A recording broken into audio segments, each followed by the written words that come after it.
Hi, thank you very much for that brilliant conversation so far. So I need to come here now so that it doesn't really degenerate further.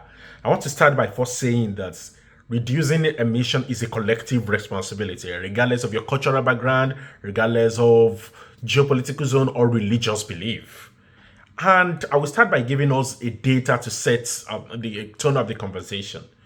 Do you know that the World Bank estimates that up to 1.9% of the world population is at risk of falling into extreme poverty due to the effects of climate change? And most of them are concentrated in the developing countries. And do you also know that the least developing countries group has a joint population of over 1 billion people?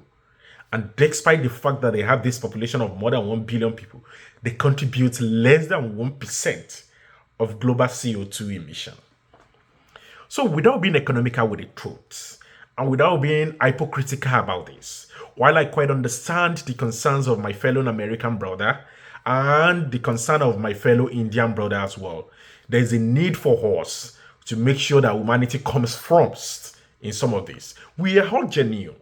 We all need to have our concern, but we need to critically look at, looking at those who are causing a whole lot of emission and those who contribute less than 1% to the emission. So the rate at which they will contribute to reducing the emission might not be placed on equal pedestal, especially at the point where what we call the Paris Agreement has not been honored.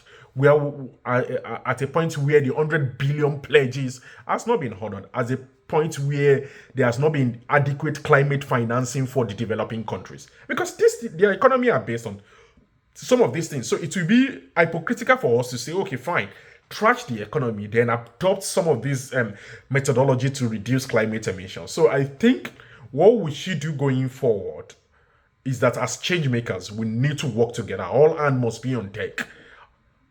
Government should honor promises made at Conference of Party.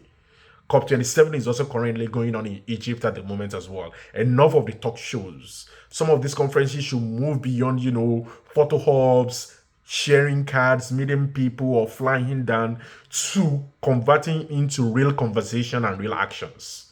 So I enjoy horse please. So please, let's work together to combat this, because this is another pandemic. I tell people climate change is another pandemic and we must nip it in the bud before it aggravates beyond this.